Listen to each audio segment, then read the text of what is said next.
अस्सलाम वालेकुम। आप देख रहे हैं प्रोग्राम 7 से 8। मैं हूं आपकी मेज़बान किरण नाज। हमारे लिए बेटियां अल्लाह की नेमत हैं और अल्लाह की अमानत है। हमारी जिम्मेदारी है कि उनकी अच्छी परवरिश करें। बेटी आखिरत में निजात का ज़रिया बनती है। हुज़ूर अकरम सल्लल्लाहु अलैहि वसल्लम ने फरमाया है कि जिसने लड़कियों की परवरिश की यहाँ तक कि वो बालिग होने की उम्र को पहुँच गई तो क़यामत के दिन वो शख्स और मैं इतने करीब होंगे। ये फरमाकर आपने अपने हाथ की उंगलियाँ मिला कर दिखाईं। दीन इस्लाम में एक बेटी का मकाम साफ ज़ाहिर है, लेकिन आज प्रोग्राम में एक ऐसी बेटी की बात करूंगी कि जिसको माँ की आगोश में भी तहफ़्फ़ुज़ नहीं मिला। माँ ने खुद अपने हाथों से अपनी ममता का गला घोंट दिया। माँ जिसका वजूद शफ़क़त, मोहब्बत, ममता, हमदर्दी, दोस्ती और अनमोल प्यार से भरा होता है। इस दिल दहला देने वाले वाक़ये ने इस मुक़द्दस रिश्ते पर भी सवाल उठा दिए हैं। तफसीली तौर पर आज इस मामले पर बात करेंगे, लेकिन पहले आपको हेडलाइंस की जानिब लिए चलते हैं।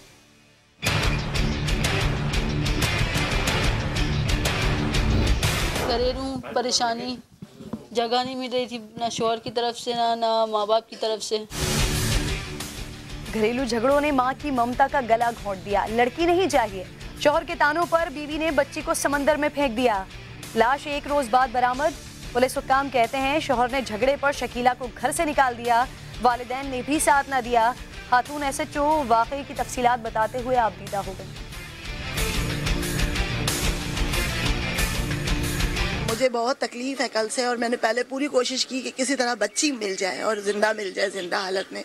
लेकिन सिर्फ मैं ये कहना चाहती हूँ कि हम ख़वातीन की इज़्ज़त कब करेंगे, कब करना सीखेंगे ख़वातीन की इज़्ज़त। खुदा के लिए इज़्ज़त दें। काफ़ी अरसे से अंडर ट्रीटमेंट है और ये बाई बर्थ इसकी जो है वो साइकी का इशू था। और ये जब मैरिज हो रही थी उस वक़्त इनके पेरेंट्स ने हम लोगों को बताया नहीं था। जब बीच में ये चीज़ हुई और कुछ कभी हंसना, कभी रोना, कभी चिल्लाना, इस टाइप की चीज़ें हुई, तो हमारे कज़न ने इनको ट्रीटमेंट के लिए लेके गए। शकीला नफ्सियाती मरीज़ा है। दोनों खानदानों में कोई झगड़ा नहीं। ससुरालियों और रिश्तेदारों का मौक़िफ़। कहा शकीला के घर वालों ने जहनी बीमारी का छुपाया, इसका इलाज जारी है।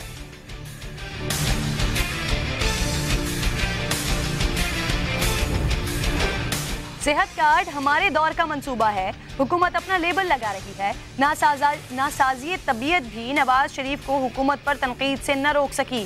सर्विसेज अस्पताल में रहनुमाओं से गुफ्तगू में बोले नाक़िस पॉलिसी से मईशत का बुरा हाल है।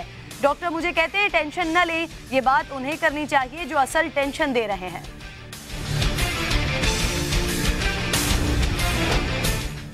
नवाज शरीफ को ब्लड प्रेशर, शुगर, गुर्दों और खून की शरियानों का मसला है।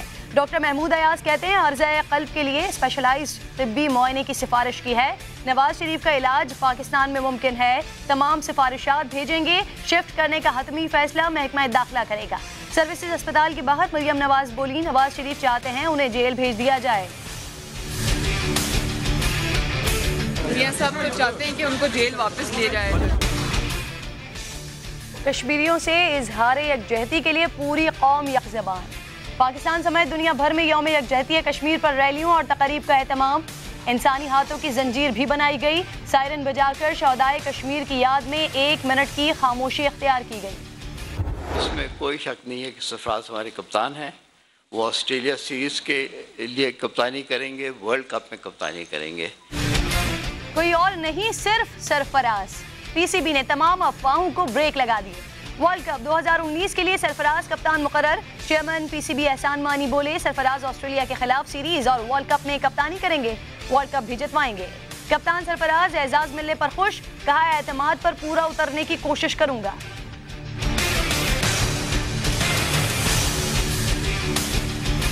जो पाकिस्तान के लिए अच्छे से अच्छा हो सकेगा, हम लोग एज अ टीम जो है पाकिस्तान के लिए अच्छा करने की कोशिश करेंगे। और मेरे लिए बहुत ही ऑनर की बात है कि पाकिस्तानी कप्तानी कर रहा हूँ, लेकिन उन कप्तानों में मेरा नाम शामिल होगा इंशाअल्लाह, अल्लाह ने चाहा, जो कि जिन्होंने पाकिस्तान के लिए वर्ल्ड कप में कप्तानी की। और वर्ल्ड कप में कप्तानी करना किसी भी कप्तान के लिए बहुत ऑनर की बात है।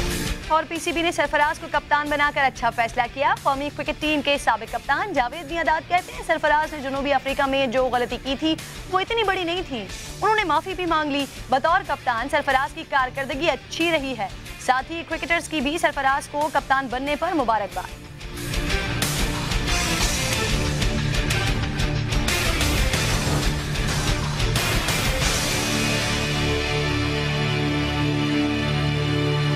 ये वीडियो दिखाने का मकसद सिर्फ ये था कि परिंदे हों या दरिंदे औलाद पर आँच नहीं आने देते, उनकी हिफाजत करते हैं, उनकी भूख का ख्याल करते हैं। लेकिन हम, जिसे अशरफुल मखलूकात कहा गया, हम जानवरों से भी बदतर हो गए हैं, जिसकी एक और भयानक मिसाल हमें कराची में दिखाई दी है। नजर आई है। संगदिल माँ ने ममता मार दी। घरेलू झगड़े के बाइस 2.5 साल की बेटी को समंदर के सुपुर्द कर दिया। उस वक्त जब माँ ने अपनी बेटी को समंदर में फेंका होगा तो वो 2.5 साल का मासूम फूल इस यकीन के साथ पानी में होगी कि माँ उसके साथ खेल रही है, लेकिन नन्ही बच्ची समझ ही नहीं सकती थी कि माँ तो उसकी ज़िंदगी से खेल रही थी।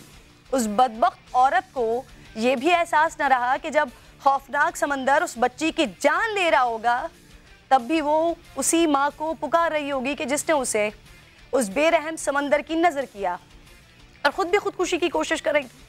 अच्छा ही होता खुद मर जाती, लेकिन ममता को तो ना मारती। लेकिन शायद मौत ने भी इस मुलजिमा की सफ़ाकी को कबूल नहीं किया। करीब मौजूद लोगों ने उस बदबख्त माँ को बचाया, मगर बच्ची को नहीं बचा सके। बच्ची की लाश मिल गई। जालिम माँ हालात से और शौहर से झगड़े को इस घिनौने अमल की वजह करार दे रही है। इस बदबख्त माँ की, इस बदबख्त औरत की बात सुनिए पहले। मैं माँ बाप के घर से शौहर के घर गई थी बेटी को लेने, और बेटी को लेके आके बस समंदर गई थी। ये घरेलू परेशानी की वजह से बस ये वाक़या हो गया। मैंने अपनी बेटी को डुबो दिया। वजह क्या बनी? वजह बस घरेलू परेशानी, जगह नहीं मिल रही थी ना शौहर की तरफ से ना माँ बाप की तरफ से। चले मान लेते हैं कि ससुराल वालों को और शौहर को बेटे की ख्वाहिश थी, मियाँ बीवी में झगड़े रहते थे। खातून की ये शिकायत भी मान लेते हैं कि उसके घर वालों ने भी उसका साथ नहीं दिया। शकीला जहनी तनाव का शिकार थी, लेकिन पढ़ी लिखी खातून और एक माँ को ये इंतहाई कदम उठाना ज़ेब देता है क्या?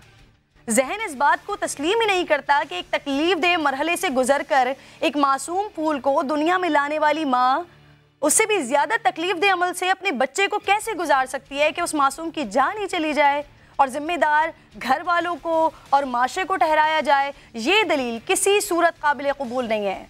शकीला के ससुराली रिश्तेदार कहते हैं कि वो जहनी मरीज़ा थी। सुनिए उनकी बात भी। काफ़ी अरसे से अंडर ट्रीटमेंट है और ये बाई बर्थ इसकी जो है वो साइकी का इशू था, और ये जब मैरिज हो रही थी उस वक़्त इनके पेरेंट्स ने हम लोगों को बताया नहीं था। जब बीच में ये चीज़ हुई और कुछ कभी हंसना, कभी रोना, कभी चिल्लाना, इस टाइप की चीज़ें हुई, तो हमारे कज़न ने इनको ट्रीटमेंट के लिए लेके गए। उस वक़्त ये पता चला, और दोनों फैमिलीज़ की तरफ से कोई भी ऐसा इशू नहीं है कि आपस में कोई झगड़ा है या कोई फैमिलीज़ के इश्यूज़ है या कोई खातून के साथ है, ऐसा कुछ भी नहीं था। ये बदबख्त औरत नहीं बल्कि ये तमाम लोग इस बात के जिम्मेदार हैं जो कुछ ये वाक़या कराची के साहिल समंदर पर हुआ है। अगर शकीला एक जहनी मरीज़ा थी तो इस पर नज़र रखने वालों को ये ख्याल, उनके जहनों में ये ख्याल पहले क्यों नहीं आया कि जिनकी जानिब से अब वजाहतें दी जा रही हैं, सफाइयाँ दी जा रही हैं। इस दिलखराश वाक़े ने हर आँख को नम किया है। खुद इस केस की तफ्तीश करने वाली SHO साहिल, जो कि खुद एक खातून है, गजाला परवीन साहिबा, जिस वक्त वो ये तफसील बता रही थी, ये इतनी दर्दनाक कहानी है कि वो खुद आपदीदा हो गई। देखिए इनकी हालत भी देखिए। डिप्रेशन का शिकार थी। घर वालों को उसके बुलाया, उसके हस्बैंड को बुलाया। जब इससे वजूहात पूछी तो मुझे कहीं जगह नहीं मिलती। माँ बाप जो है वो ससुराल वालों के ऊपर छोड़ते हैं, शौहर के ऊपर कहते हैं कि वहाँ जाओ, और शौहर कहता है कि माँ बाप के पास जाओ। मुझे बहुत तकलीफ है कल से, और मैंने पहले पूरी कोशिश की कि किसी तरह बच्ची मिल जाए और ज़िंदा मिल जाए, ज़िंदा हालत में। लेकिन सिर्फ मैं ये कहना चाहती हूँ कि हम ख़वातीन की इज़्ज़त कब करेंगे, कब करना सीखेंगे ख़वातीन की इज़्ज़त? खुदा के लिए इज़्ज़त दें। ये होती है एक ममता कि जब कोई औरत किसी और के बच्चे के लिए भी बात करती है तो वो उमड़ आती है। 2.5 साल की अनम का आखिर कसूर क्या था? क्यों ममता की आगोश में उसे तहफ़्फ़ुज़ नहीं मिला? यही अनम बड़ी होकर कामयाब शहरी बन सकती थी, जैसे कि इस मुल्क की कई बेटियों ने अपनी काबिलियत और सलाहियतों से पाकिस्तान का नाम रोशन किया। बोझ नहीं बनती किसी के ऊपर। जो पाकिस्तान की पहचान है, जिन्होंने अपना पहचान बनाया, वो बेटियां भी किसी पर बोझ नहीं बनी हैं। उनका चेहरा भी मैं दिखाती हूँ उन लोगों के मुंह को बंद करने के लिए कि जो औरत को, बेटी को बोझ समझते हैं। इनके चेहरे देखिए आप, जो पाकिस्तान का नाम दुनिया में रोशन करती हैं।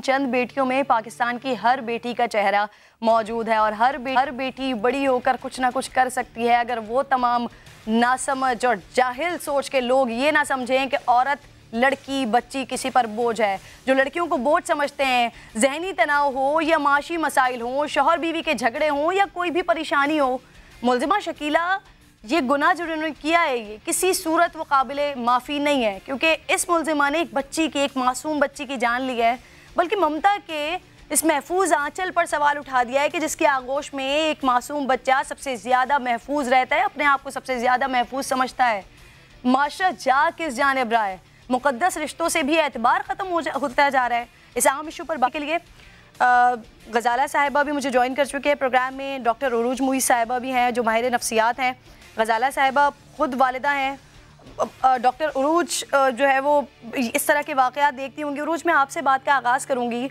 सबसे पहले इन सारी चीज़ों को छोड़ करके क्या नफ्सियाती मसाइल, क्या कुछ एक औरत के लिए आपने जब ये बात सुनी है, जब ये पता चला है, सबसे पहले तो वो तकलीफ दा मरहला जिससे यकीनन आप भी गुजरी होंगी उस सुनने के बाद, एक औरत के लिए क्या इतना आसान है अपने बच्चे को समंदर में फेंक देना? एक औरत, कहते हैं ना, अगर आप किसी जानवर के साथ भी कुछ अरसे तक रहें तो आपको उससे लगाव या प्यार हो जाता है। और ममता जो अपने पेट से एक बच्चे को जो जन्म देती है, उसका जो कनेक्शन है बच्चे के साथ वो ऐसा है कि जो हम, अगर मेरे कोई बच्चे नहीं है तो मैं उस चीज़ को शायद एक्सप्लेन भी ना कर सकूँ, बट इंटेंसिटी को एक माइंड साइंसेस के थ्रू मैं समझ सकती हूँ कितनी वो होगी।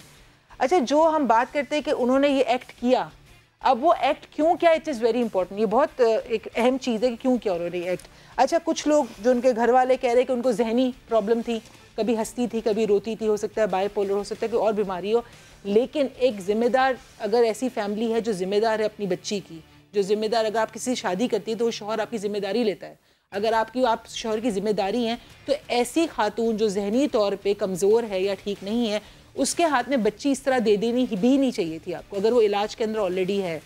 और जो ये वालदा जो बात करी, जिन्होंने जब इंटरव्यू दिया, तो उनकी आवाज़ में वो दुख नज़र आता है कि अगर खुदा ना खास्ता हम किसी को डांट भी दें कभी गलती से, और वो अफसोस होता है, वो एक रंजिश होती है, एक दुख होता है, वो दुख उस तरह एक गिल्ट होता है, वो I am sure she is upset, लेकिन वो गिल्ट उस तरीके का नहीं कि मुझसे गलती हो गई है। उन्होंने कहा बस मैंने एक काम कर दिया जो हो गया मुझसे उस वक्त उस स्टेट ऑफ माइंड में। So she is definitely going through, एक होता है ना एक बहुत स्ट्रेसफुल, एक तनावी, एक कॉन्फ्लिक्ट उनके जहन में है, और उस कॉन्फ्लिक्ट को समझने की बहुत ज़रूरत है। वो कॉन्फ्लिक्ट हो सकता है फैमिली की तरफ से हो, और जो अक्सर लोग खुदकुशी करते हैं या जो अक्सर लोग इस तरह के कोई स्टेप उठाते हैं, उनके लिए एक होपलेसनेस की स्टेट होती है कि मुझे पता है कि मेरे लिए कल कुछ नहीं है। हाँ। लेकिन अगर इन खातून को ये था कि मेरे लिए कल कुछ नहीं है, तो वो उनकी हद तक ही रहता।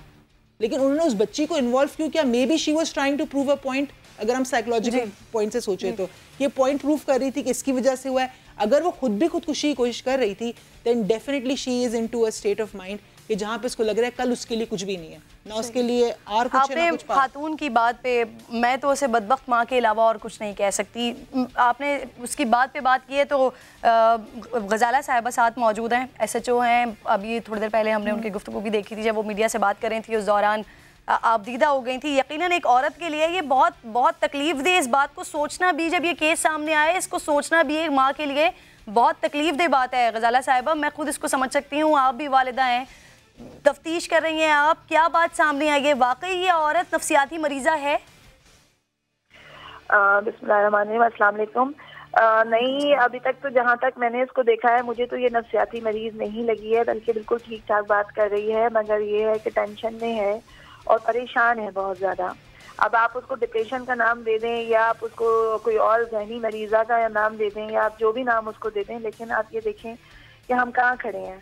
20th सेंचुरी चल रही है और वेयर वी स्टैंड, आप ये देखिए ज़रा। और आप इस स्टोरी को क्या कहेंगे? ये एक शेमफुल इंसिडेंट है हमारी सोसाइटी के लिए, शेमफुल इंसिडेंट है कि अभी तक हमने ख़वातीन की रिस्पेक्ट को हमारे लिए कुछ है ही नहीं। मतलब हम समझते ही नहीं, हम सिर्फ रिश्तों का एहतराम करते हैं, हम औरत का एहतराम नहीं करते।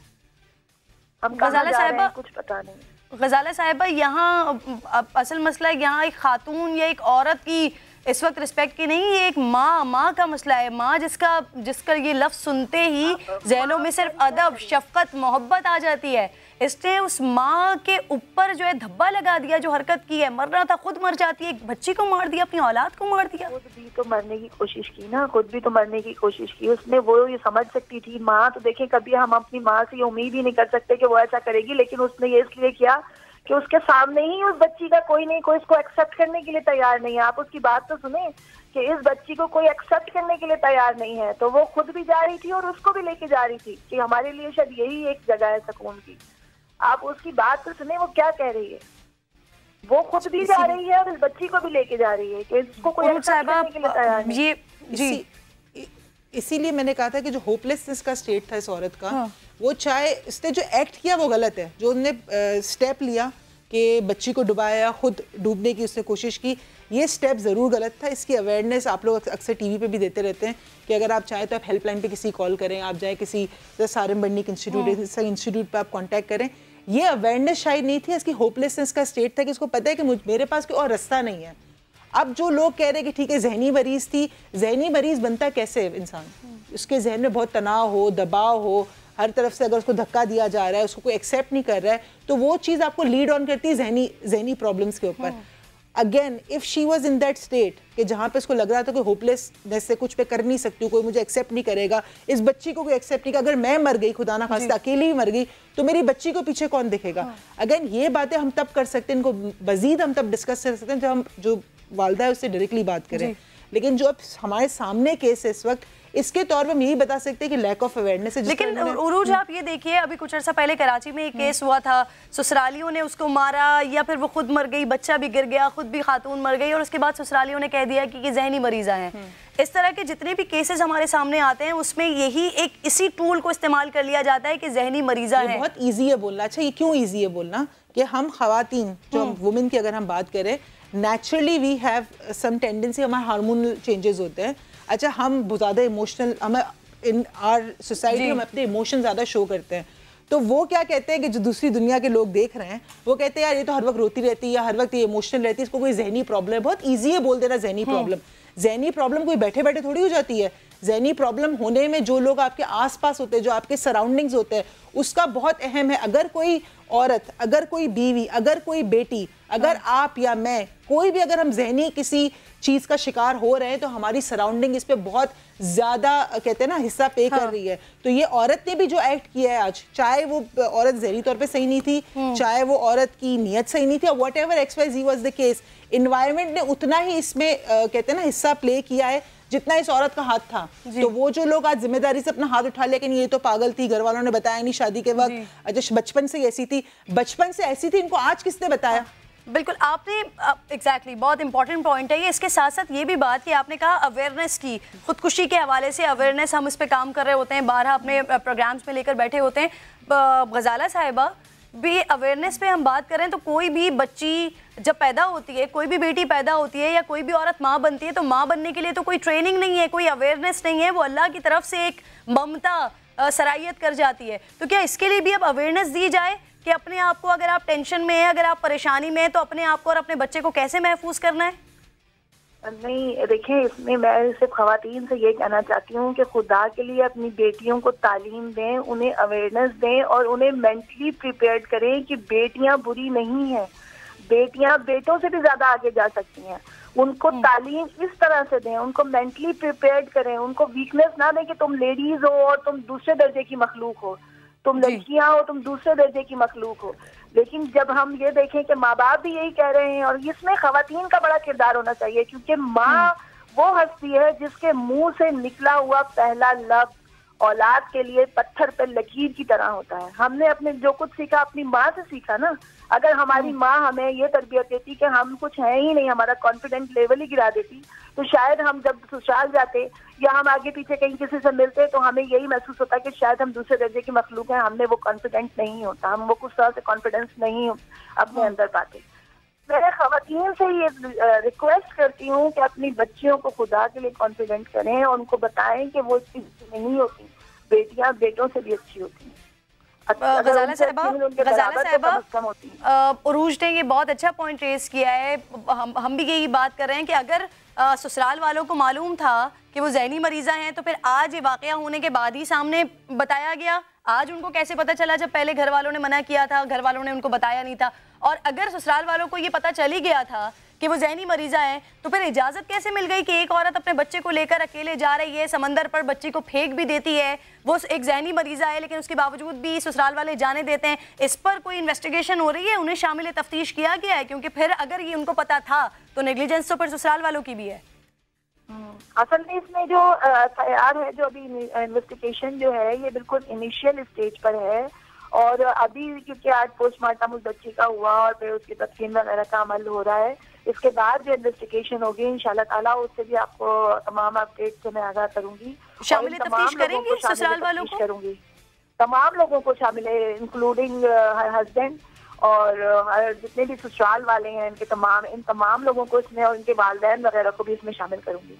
बुरूज, क्या ऐसा होना चाहिए कि ये वाक़यात, ये आए रोज़ ये वाक़यात हो रहे हैं? कभी लाहौर से कोई वाक़या रिपोर्ट हो जाता है, कराची से कोई वाक़या रिपोर्ट हो जाता है, आज जो वाक़या रिपोर्ट हुआ दिल दहला देने वाला वाक़या है। क्या आखिर ऐसा किया जाए कि इतनी सारी जो बुराइयां इस वक्त हैं माशरे में, उसमें से ये बुराई को एटलीस्ट जल्द से जल्द खत्म करने की क्या कोशिश जवाब आपने ना पहले ही एक अपने सवाल में दे दिया कि अवेयरनेस इज़ वेरी इंपॉर्टेंट। कि आज अगर चले हम अपनी बच्चियों को बता दें, बहुत सही बात की उन्होंने कि अपनी बच्चियों को बताते बहुत इंपॉर्टेंट है, वो बड़ा होकर बहुत कुछ कर लेंगी, लेकिन वो बड़े होने के स्टेज पर हो जाएं, 2 साल से वो आगे बढ़ नहीं रही हैं एज में, 2 साल 4 साल 5 साल तक आज यही केसेस सुनते हैं हम। 5 साल की बच्ची को किसी ने मार दिया, 2 साल की बच्ची के साथ ये हो गया। वो उस एज से निकले कि वो कुछ करें। अच्छा, उस एज पे पहुंचने के लिए माँ की अवेयरनेस बहुत होना जरूरी है। ठीक है, हम किसी को ये नहीं बता सकते कि वो अपने बच्चे को किस तरह पाले, उसकी भी बहुत सारी ट्रेनिंग्स होती है कि पेरेंटिंग सीखे, लेकिन अगर वो ट्रेनिंग नहीं भी है आपके पास, लेकिन आपको इतनी अवेयरनेस होनी चाहिए कि अगर मुझे लगता है, लेकिन एक औरत में तो बिल्टिन है ना ममता, जब आपके बच्चा है आपके अंदर है कि मुझे मेरे बच्चे को कैसे संभालना है, उसको उसके गर्दन के नीचे हाथ कैसे रखना है, ये भी आप सीख ही लेते हैं। अगर बेटा हो तो सीख लेते, बेटी होते तो भी सीख लेते हैं। लेकिन ये अवेयरनेस होना बहुत ज़रूरी है। अगर आपको लगता है कि मेरे घर वाले, मेरे ख़ानदान वालों की वजह से मेरी बेटी पे कोई बात आए, तो आप फिर अथॉरिटीज़ को कांटेक्ट करें। और हमारी अथॉरिटीज़ को, जैसा कि अगेन डेफिनेटली ये साहिबा भी सब मौजूद हैं, कि उनको वो फैसिलिटी देनी चाहिए कि जब वो आएँ तो उनको एक्सेप्ट करें, कि नहीं घर का झगड़ा बोल के उस बात को ख़त्म नहीं कर दिया। हमारे पे बहुत सारे ऐसे केसेस आते हैं कि जी औरत को अगर मारा भी है, बीवी है और उसको मारा है, वो गई है, तो उसको कहा आपके घर का मसला आप घर में ही संभाल लें इसको। अब ये बात आप ना करें। अगर उनको दोनों तरफ से if she doesn't get any kind of a response, तो वो ये एक्ट उठाएगी। अच्छा, दूसरी बात है, हम किसी भी जो शख्स है इस वक्त जो मुल्जिम है, उसकी भी हम इंटेंशन को 100% डाउट नहीं कर सकते। हमें बेनिफिट ऑफ डाउट देना पड़ेगा कि अगर कि वो खुद भी मरने की कोशिश कर रही थी, तो डेफिनेटली वो उस जहनी दबाव और उस तनाव में होगी कि जहाँ उसकी फैमिली ने उसको इतना बेयार मददगार कर दिया कि उसने कहा बस अब मैं यहाँ जाके आराम कर लूँ। लेकिन अगर इस औरत के पास अवेयरनेस होती कि इसके अलावा भी मेरे पास कोई रास्ता है, तो वो रास्ता अपनाती। वो रास्ता कौन देगा आपको? वो रास्ते के लिए फिर डेफिनेट स्टेट को देना है वो रास्ता ना, कि अगर एक औरत के पास उसका एक, तो पहली बात है हमारे पूरे माशरे के अंदर बीवी जो होती है, पहले औरत जो जब पैदा होती है तो माँ बाप के लिए होती है, फिर होती है एक शौहर के लिए होती है। एक ही हमारा एक स्टीरियोटाइप है जो ये चले ही जा रहा है। अच्छा, अब इसमें स्टेट को कहीं ना कहीं आना होगा कि अगर इन दोनों जगहों पे एक औरत को घर नहीं मिल रहा, शेल्टर नहीं मिल रहा, तो वो फिर तीसरा क्या रास्ता अपनाएं। यहाँ पे स्टेट को आना पड़ेगा, ये अवेयरनेस डालनी पड़ेगी, हेल्पलाइंस होनी चाहिए। आप वेस्ट में जाएं, और यहाँ पर हेल्पलाइन है भी, एक हेल्पलाइन बनी थी जिसपे पिछले दिनों हमने रिपोर्ट किया था गजाला साहिबा। मैसेजेस जो आ रहे थे उसमें बहुत ज़्यादा 70% जो मैसेजेस थे वो लोगों के घरेलू झगड़े के मैसेजेस आए थे, जो पुलिस ने अपनी हेल्पलाइन बनाई है मैसेजेस के लिए। तो इट मीन्स कि ये आज का वाक़या देखते हुए एहसास होता है, और ज़रूरी है कि अगर ये इस तरह के मैसेजेस आ रहे हैं तो इसे भी देखा जाए, इस पर कुछ ना कुछ किया जाए कि ख़वातीन को, बच्चों को तहफ़्फ़ुज़ तो मिल सके। जी बिल्कुल, मैं यहाँ पर आपकी बात से इत्तेफाक करूंगी कि ये बहुत सेंसिटिव इशू है और इस पर सरकार को कोई एक्शन लेना चाहिए। और इस पर कोई तरह की जो है वो, जिस तरह से आपने बताया कि कुछ उन्होंने बनाई थी हेल्पलाइन वगैरह, वो बिल्कुल होनी चाहिए। और इस पर बहुत ज़रूरी है काम करना, बहुत ज़रूरी। किसी के जहन में क्या चल रहा है ये आप तभी बता सकते हो जब आप उससे बात करोगे। अभी कोई अगर मेरे सामने खातून, हम टीवी पे देख रहे हैं, हम इनकी बात सुन रहे हैं, लेकिन एक्चुअल उस वक्त इसके जहन में क्या चल रहा था इस खातून के, और अब क्या चल रहा है, जब तक मैं इस खातून से बात नहीं करूंगी मुझे पता नहीं चलेगा। मैं अपना एक आइडिया दे सकती हूँ, ठीक है, उन्होंने ऐसे बोला कि उसकी बॉडी लैंग्वेज ऐसी थी, उसकी आवाज़ ऐसी थी, तो उसका मतलब ये हो सकता है वो गिल्ट में थी, नहीं थी। I can give an opinion, I can give an idea, but मैं ये नहीं बता सकती कि उसके जहन में क्या था जब तक मैं उससे बात ना करूं। उरूज, एक्सट्रीम पर अगर ऐसा कोई मामला है भी, एक्सट्रीम पर जाके बताइए कि क्या फिर भी कोई खातून अपनी औलाद को मार सकती है? अच्छा, नफ्सियाती मरीजा होने की वजह से या फिर नफ्सियाती इतना दबाव होने की वजह से मार सकती है? मैं बताऊं क्यों मार सकती है। प्यार क्या है? इमोशन है। इमोशन कहाँ एग्जिस्ट करता है आपका, आपके जहन के अंदर। जब एक प्यार इमोशन है, इसी तरह नफरत उसके साथ कोई एग्जिस्ट करती है। अगर उस औरत के सारे इमोशंस, कहते हैं ना, एक जगह जंबल्ड अप हो जाए और वो फ्रस्ट्रेटेड हो जाए, उसको पता नहीं है वो क्या करे, तो उसका वो जो प्यार है वो एक एक कहते हैं मायूसी, एक ना उम्मीदी के ऊपर इतना छा जाता है, एक डिप्रेसिव स्टेट के अंदर। मैं इसको डिप्रेशन नहीं कहूँगी, मे बी ये लॉन्ग टर्म डिप्रेशन में हो मुब्तला, लेकिन ये डिप्रेसिव स्टेट है जहाँ पे उसको उस सेकंड लगा कि अब मैं कुछ नहीं कर सकती। अब अगर आप इस खातून से पूछेंगे कुछ, तो maybe she won't be able to do suicide. वो कुछ लम्हे होते हैं, वो कुछ एक सेकंड होते हैं कि जिसके अंदर वो एक स्टेप ले लिया इसने। अभी आप उसको रोको अगर उस शख्स को, इसीलिए मैंने हेल्पलाइन की जवाब की कि जब आपको लगता है सब कुछ उम्मीद खत्म हो गई, किसी से आप बात करो, वो कुछ सेकंड्स अगर आपके गुजर गए तो आप वो काउंसलिंग हो जाती है आपकी, वो आप खुदकुशी का स्टेप नहीं लोगे। उस खातून को उस वक्त कोई बात करने वाला नहीं मिला, उसके जहन में क्या चल रहा था, क्या बात थी, शायद उसको ये होगा कि यार अगर मैं मर गई, आई एम नॉट सेइंग उससे सही क्या गलत क्या, मैं उस डिबेट में जा ही नहीं रही हूँ, कि अगर मैं मर गई तो मेरी बेटी को कौन रखेगा, तो हम दोनों ही चले जाते हैं, ये बच गई पीछे से, बच्ची जहाँ बहक हो गई। तो अब इस बात को जो हमें सोचना है और समझना है, ये वो टाइम है हमारी सोसाइटी के अंदर कि यहाँ तो हमने एक केस देखा है, ऐसे कई केस होते हैं जो शायद रिकॉर्ड भी नहीं होते। लेकिन मेरा अपना ओपिनियन उरूज ये है कि बच्चे एक ऐसी चीज होते हैं, मेरी अपनी भी 2.5 साल की बेटी, और जब आप किसी परेशानी में हो और वो बच्चा आपसे बात करे तो वैसे ही आपकी काउंसलिंग हो जाती है, लेकिन फिर भी इस माँ की जानिब से इतना शदीद कदम उठाया गया जो कि सोसाइटी के लिए वाकई में बहुत बड़ा अलमिया भी है, बहुत अलमनाक ये बात हुई भी है, और उम्मीद करते हैं कि दोबारा कभी इस तरह के वाक़यात नज़रों के सामने भी ना आए। बहुत बहुत शुक्रिया उरूज आने के लिए। सैयदा गजाला साहिबा आप भी साथ मौजूद थी, प्रोग्राम में इस टॉपिक कर रही थी, इंतहाई अफसोसनाक के वाक़या माशरे में, क्योंकि बेहिसी बढ़ती जा रही है, इसी को लेकर हम बात कर रहे हैं, और इस बेहिसी का सामना जिंदा इंसानों को नहीं बल्कि लाशों को भी करना पड़ रहा है। ये मंजर देखें पहले, फिर आगे चलकर इस पर बात करते हैं।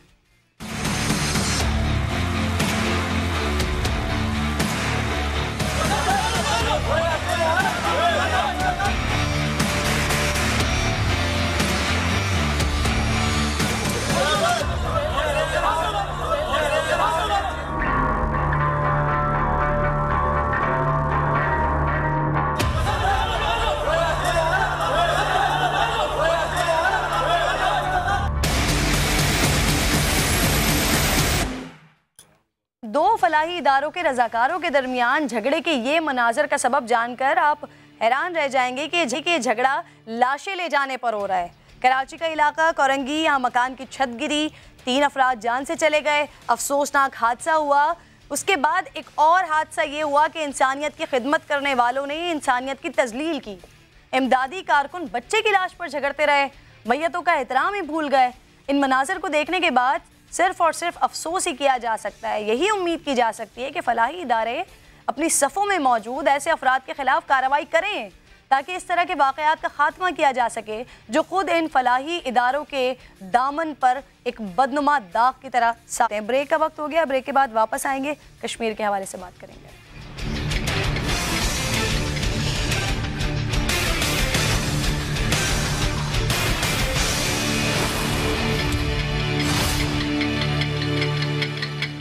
जन्नत नज़ीर वादी कश्मीर, जहाँ बुज़दिल भारत बदतरीन मजालिम की दास्तानें एक अरसे से रकम कर रहा है, लेकिन मजलूमों की आवाज़ को दबा नहीं सका आज तक। आज़ादी की ये जद्दोजहद जुलाई 2016 में 21 साला नौजवान बुरहान वानी की शहादत के बाद मज़ीद आगे बढ़ गई, मज़ीद तेज़ हो गई। अपनी आज़ादी के ख्वाब देखने वालों की आंखों में पलट मारकर उन्हें उनके जायज़ हक से महरूम किया जा रहा है। लेकिन भारतीय मजालिम कश्मीरियों के हौसले पस्त नहीं कर सके। भारत ताकत के जरिए कश्मीरियों की आवाज़ दबाने की कोशिश में लगा है, लेकिन पाकिस्तान से मुज़ाकरात के लिए तैयार नहीं, बात करने के लिए तैयार नहीं। पीटीआई हुकूमत भी हर सतह पर मसला कश्मीर को उजागर कर रही है। लंदन में आलमी कश्मीर कॉन्फ्रेंस से खिताब में शाह महमूद कुरैशी साहब ने फरमाया कि भारत मकबूजा वादी में ज़मीनी हक़ाइक़ तब्दील करने की कोशिश कर रहा है। हक़ खुद इरादियत कश्मीरियों का बुनियादी हक़ है। पाकिस्तान मसला कश्मीर का मुकदमा बेहतर अंदाज में लड़ रहा है। खारजी सतह पर काफ़ी कामयाबियाँ मिल रही हैं। अफगानिस्तान की तारीख में पहली बार कश्मीरियों के हक़ में मुजाहरा किया गया। काबुल में अफगान ख़वातीन मजलूम कश्मीरियों से इजहार यकजहती के लिए सड़कों पर आ गईं और भारत के खिलाफ खूब नारे लगाए। मसला कश्मीर पर भारत को दुनिया भर में शर्मिंदगी का और जिल्लत का सामना है, लेकिन मोदी सरकार की ढिठाई ताहाल बरकरार है। इस इशू पर बात करने के लिए इस वक्त प्रोग्राम में हमें ज्वाइन कर चुके हैं अली रज़ा सैयद साहब, जो कि चेयरमैन कश्मीर काउंसिल हैं, यूरोप में हैं। अली रज़ा साहब, बहुत बहुत शुक्रिया आपके कीमती वक्त का। मसला कश्मीर पर भारत की जानिब से ढिठाई बरकरार है, दुनिया भर में अब ये इशू आवाज़ उठ रही है इस पर। आने वाले दिनों में क्या कोई कामयाबी देख रहे हैं इस मसले पर आप? देखिए, इस वक्त जो 2018 में सबसे बड़ी कामयाबी ये हुई है कि यूनाइटेड नेशन की ह्यूमन राइट्स काउंसिल ने एक रिपोर्ट जारी की है और उस रिपोर्ट के बाद आपने देखा कि आलमी बरादरी वो मुतहर्रिक हो गई है। नॉर्वे के जो साबका वज़ीर आज़म थे, उन्होंने भी विजिट किया महफूजा कश्मीर का भी, आज़ाद कश्मीर का भी, और इसी तरीके से UN सेक्रेटरी जनरल का भी बयान सामने आया और दूसरे ममालिक भी। तो मैं समझता हूँ कि ये प्रेशर जो है इंटरनेशनल कम्युनिटी का ये बढ़ना चाहिए। भारत हमेशा, पाकिस्तान तो हमेशा कोशिश करता रहा है, हमेशा पेशकश की है मुज़ाकरात की, लेकिन भारत ने हमेशा इनकार किया है और भारत उस पर एक ही सूरत में आ सकता है जब आलमी प्रेशर बढ़ेगा। इसलिए कश्मीर काउंसिल की इशू ब्रसल्स में बैठ के भी हम जितना भी यूरोपीय दूसरी जो ऑर्गेनाइजेशन है ह्यूमन राइट्स की, उनके साथ मिलकर वहाँ के यूरोपियन। अली रज़ा साहब, आपकी आवाज़ सही नहीं आ रही है, आपको दोबारा रब्ता करने की कोशिश करते हैं। बात ये कर रहे हैं कि मसला कश्मीर पर 5 फरवरी के दिन हम आवाज़ तो लगाते हैं, हम बात तो करते हैं, लेकिन इसके हल के लिए क्या किया जा रहा है? हुकूमत की तरजीहात में शामिल है। इमरान खान साहब ने अपने खिताब में भी मसला कश्मीर को लेकर बात की थी और इंडिया में इसके बाद एक आग लग गई थी कि इमरान खान साहब ने मसला कश्मीर पर आखिर बात क्यों की। और पाकिस्तान की जानिब से हमेशा इसी बात का प्रेशर होता है और यही बार बार बात की जाती है कि मुज़ाकरात के ज़रिए से ये मसला हल हो सकता है, लेकिन भारत हमेशा राह फ़रार इस पर इख्तियार करता है। अली रज़ा सैयद साहब, मसला कश्मीर PTI हुकूमत की सिर्फ तरजीहात में शामिल है, वज़ीर आज़म का मौक़िफ़ बड़ा वाज़ेह है, इसे देखते हुए कितने पुरुम्मीद हैं आप?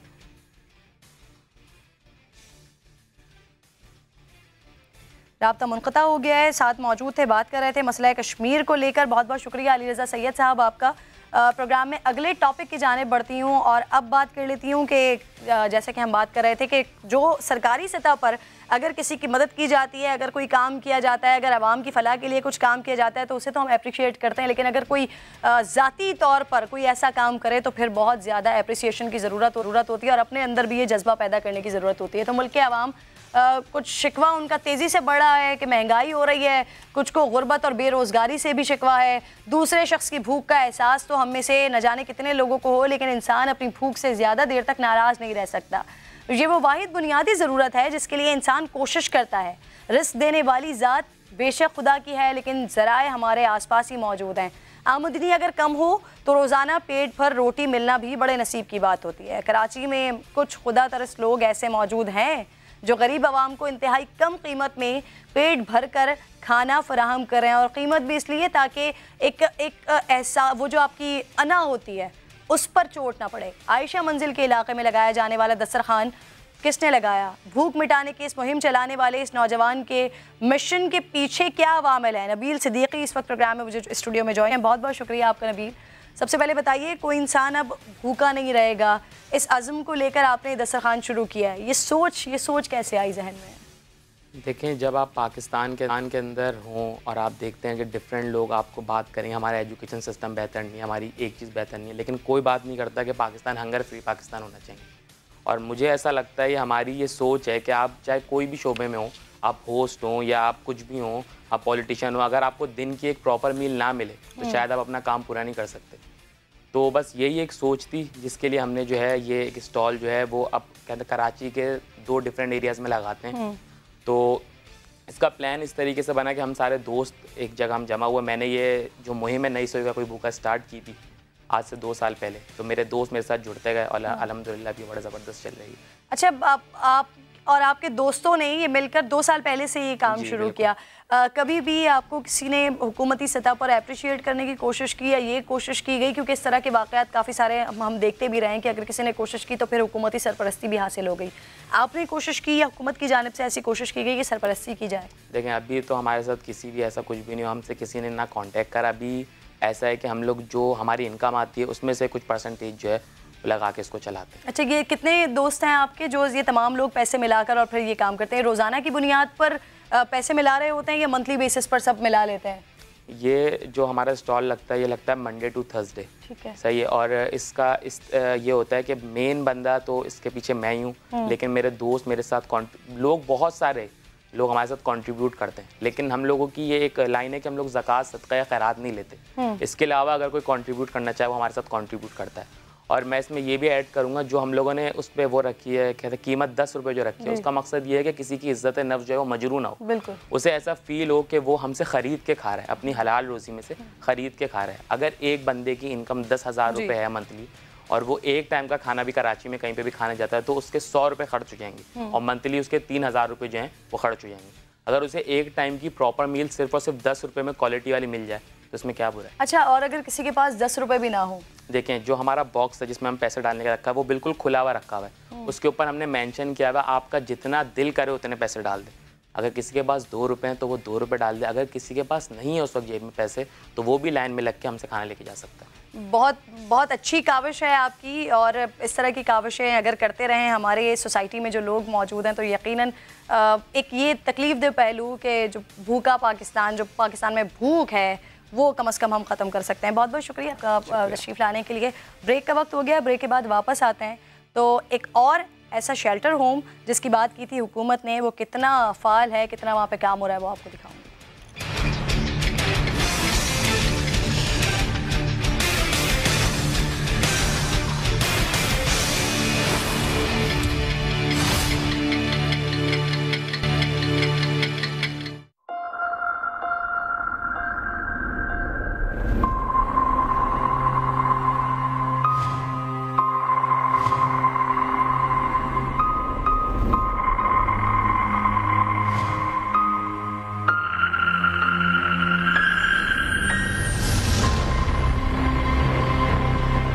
हमारे मुल्क में एक बहुत बड़ा मसला है कि जब कोई मसला होता है तो आवाम भी चिल्लाती है, मीडिया भी आवाज़ उठाता है और फिर हुकूमत के लोग भी उस पर कुछ ना कुछ करने की कोशिश करते हैं कि जिससे आवाम को तसल्ली हो जाए। एक और मसला, दिसंबर में वज़ीर आज़म इमरान खान की के सामने से एक तस्वीर गुजरी जिसमें एक वालिद अपने बच्चों के साथ सड़क पर सो रहे थे। इमरान खान के दिल में दर्द जागा आवाम के लिए और उन्होंने कहा कि सर्दियों से बचाव के लिए, सर्दियों से बचने के लिए जो लोग सड़कों पर सोते हैं उनके लिए फ़ौरी तौर पर आर्जी शेल्टर होम्स का बंदोबस्त किया जाए। कराची, लाहौर और पेशावर में ये बंदोबस्त किया जाए। लाहौर में भी इफ्तिताह हुआ, पेशावर में भी इफ्तिताह हुआ, कराची में भी ट्रॉमा सेंटर के सामने इफ्तिताह हुआ। गवर्नर सिंध इमरान इस्माइल साहब ने इसका इफ्तिताह किया और उन्होंने ये बताया कि यहाँ पर लोगों को मुफ्त खाना भी फराहम किया जाएगा और इसके साथ साथ मज़ीद आर्जी पनाहगाहों का क़याम भी कराची जैसे शहर में होंगे। अब जबकि सर्दी आबोताब के साथ कराची शहर में दाखिल हो चुकी है, कितने शेल्टर होम्स बन चुके हैं, कितनी यहाँ पर लोगों को सहूलतें मिल रही हैं, क्योंकि 2 महीने हो चुके हैं इस बात को। एक शेल्टर होम तो हमारे सामने मौजूद है। इस शेल्टर होम के अंदर चलते हैं और मालूम करते हैं कि जो सारी बातें गवर्नर सिंध इमरान इस्माइल साहब ने यहाँ पर आकर इफ्तिताह के मौके पर कही थी, क्या वो तमाम सहूलतें यहाँ पर मौजूद लोगों को फराहम हो रही हैं या नहीं।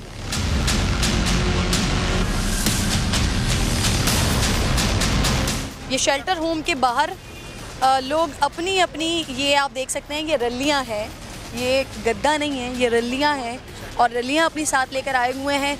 चादरों से अपने आप को कवर किया हुआ है। ये खातून आपको बैठी हुई दिखाई देंगी। इसी तरीके से वहाँ पर देखिए फैमिली के साथ बुज़ुर्ग ख़वातीन भी मौजूद हैं और बहुत बड़ी तादाद में लोग ये शेल्टर होम जो आर्जी पनाहगाह बनाई हुई है उसके बाहर चादरें डालकर इस शदीद सर्दी के आलम में यहाँ सोने पर भी, यहाँ बैठने पर भी मजबूर हैं। और ये वो तमाम लोग हैं जो अंदरूने सिंध से इलाज के लिए कराची आते हैं, सिविल हॉस्पिटल आते हैं, जिना हॉस्पिटल आते हैं। तो ये तमाम वो तीमारदार हैं जो कि अंदर इनके मरीज़ मौजूद हैं और ये ख़ुद यहाँ पर मौसम से लड़ रहे हैं।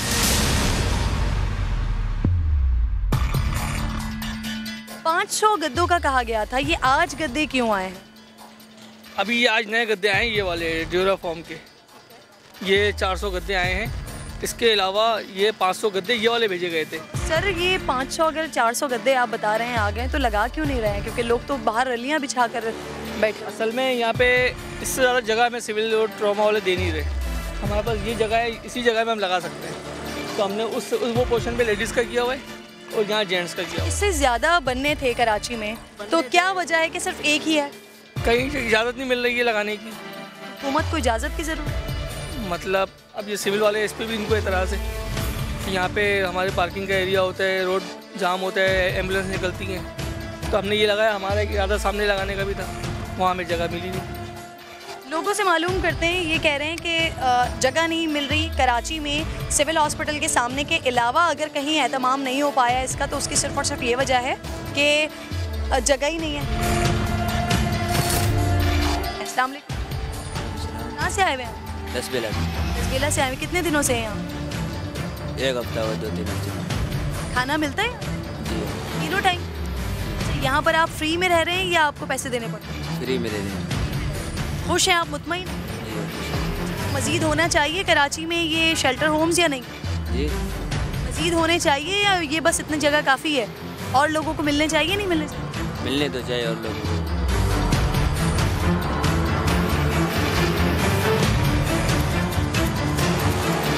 बहुत सारे वाक़यात हमने ऐसे देखे जहां वफाकी वज़ीर सेहत गई, इफ्तिताह भी कर दिया और उसके बाद बोरिया बिस्तर लपेट दिया गया, लेकिन यहाँ पर एटलीस्ट 2 महीने गुजर जाने के बाद भी ये शेल्टर होम यहाँ पर फ़ाल है, मौजूद है, लोगों को सर्विसेज फराहम कर रहा है। कुछ ख़वातीन जो मेरे साथ मौजूद हैं, इनकी इजाज़त से ही हम इनसे बात करते हैं। अस्सलाम वालेकुम। वालेकुम सलाम। आप कब से हो यहाँ? हमें 2 महीने होने वाले हैं। 2 महीने होने वाले? जी हाँ। कौन है आपका यहाँ पर? कहाँ पे? ये मेरी अम्मी है, दाखिल नहीं है, टेस्ट होते हैं। हॉस्पिटल में? जी हाँ। हॉस्पिटल के अंदर क्यों नहीं है, यहाँ पर बाहर क्यों? पता नहीं है, वो टेस्ट करते हैं ना, इसलिए। आई भी कहाँ से? हम दादू से आए। आप दोनों अकेले आए हुए? नहीं, मेरा भाई है, मेरा मामू है। वो सब कहाँ है? वो वहाँ बैठे, मेरा भाई वहाँ बैठा है और मेरा मामू यहाँ नहीं है। मुतमईन हो, खुश हो आप? आपको सर्विसेज अच्छी मिल रही हैं, आपको सोने के लिए, खाने पीने के लिए खुश हो आप? बहुत खुश है। बाकी लोगों के लिए होना चाहिए? होना चाहिए। 2-2 महीने से लोग यहाँ पर रह रहे हैं, क्योंकि एक दावा किया गया था कि यहाँ पर कम से कम 500 लोगों की रिहाइश का बंदोबस्त किया जाएगा।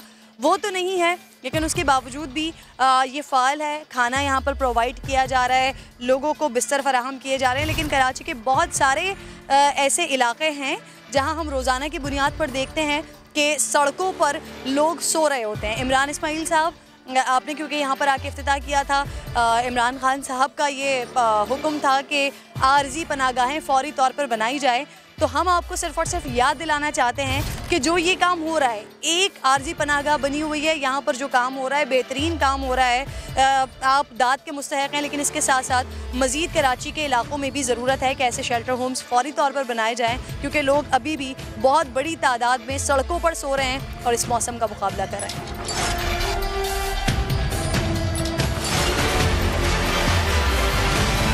यहाँ पर आपको सहूलत मिल रही है? सही, बहुत अच्छी सहूलत मिल रही है।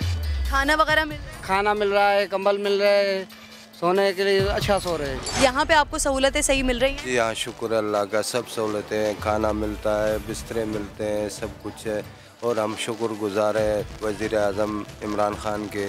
सुकून है, पर बारिश कल हुई है तो बहुत ज़्यादा मुश्किलात हुई हैं। इसके बाद ये हमें कंबल वगैरह बिक गए हैं और ये चादरें हम लोग को बाद में मिलती नहीं है, बहुत ज़्यादा फोर्स करके लेनी पड़ती है, इस वजह से। जी, यहाँ पर लेके क्यों घूम रहे हैं? कहीं बैठने की जगह वगैरह नहीं है आपको? बैठने की जगह कुछ भी नहीं है, बंदा कहाँ बैठे, सब घेर के बैठे हैं, गरीब लोग दूर दूर से आए हैं, सारे बैठे हैं, कहाँ बैठे हैं?